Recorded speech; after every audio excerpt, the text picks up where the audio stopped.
అమెరికాకు smart people కావాలా? H1B visa అంశంపై ట్రంప్ చేసిన వ్యాఖ్యలేంటి? మరోవైపు ట్రంప్ పై ఉక్రెయిన్ అధ్యక్షుడు జెలెన్స్కీ వ్యాఖ్యల్ని ఎలా చూడాలి? What's the story?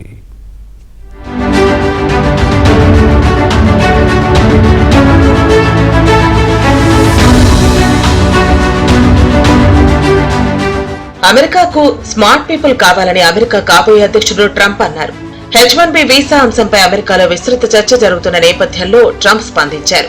కొత్త సంవత్సరం సందర్భంగా మీడియాతో మాట్లాడిన ఆయన అమెరికాకు సమర్థవంతులైన వ్యక్తులు కావాలని ఎప్పుడూ భావిస్తుంటానన్నారు.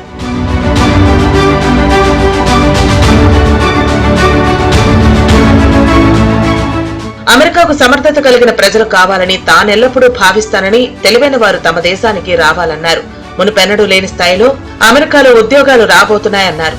యుఎస్ తక్కువ స్థాయిలో నైపుణ్యం గల గ్రాడ్యుయేట్లను తయారు చేస్తున్నందున ఇతర దేశాల నుంచి అమెరికాకు వచ్చే నైపుణ్యం గల వారిని దేశంలోకి అనుమతించడానికి H1B వీసా ఉపయోగపడుతుందన్నారు. ప్రత్యేక నిపుణులైన విదేశీయులను మరింత తేలిగ్గా నియమించుకునేందుకు అమెరికా కంపెనీలకు అవకాశం కల్పిస్తూ ప్రస్తుత అధ్యక్షుడు బైడెన్ కార్యవర్గం పలు నిబంధనల్లో మార్పు చేసింది. దీంతో పాటు సులువుగా F1 విద్యార్థి వీసాలను H1B వీసాలుగా మార్చుకునే అవకాశం కల్పించింది. ఇది లక్షల మంది భారతీయ వృత్తి నిపుణులకు ప్రయోజనం కల్పించనుంది.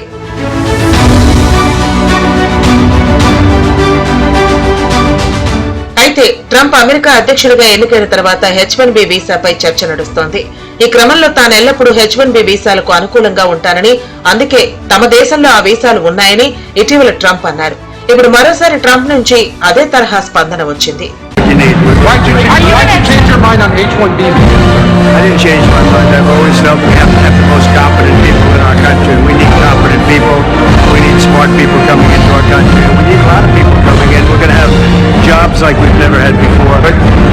అదలా ఉంటే అమెరికా కాబోయే అధ్యక్షుడు ట్రంప్ తమ వైపే ఉన్నారని ఉక్రెయిన్ అధ్యక్షుడు జెలెన్స్కీ అన్నారు.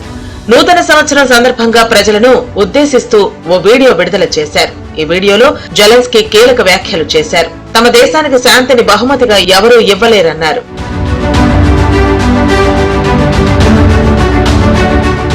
ముప్పై 4 నెలలుగా రష్యా చేస్తున్న దురాక్రమణను అడ్డుకోవటంలో అమెరికా తమ వైపే ఉంటుందని బలంగా విశ్వసిస్తున్నానని జెలెన్స్కీ అన్నారు.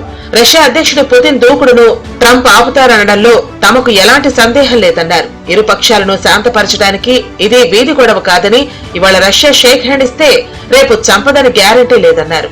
2022 ఫిబ్రవరి నుంచి రష్యా ఉక్రెయిన్ మధ్య యుద్ధం నడుస్తోంది. ముగింపు ఛాయలు ఎక్కడా కనిపించడం లేదు. ఈ యుద్ధంలో అమెరికా ఉక్రెయిన్ కు అండగా నిలిచింది.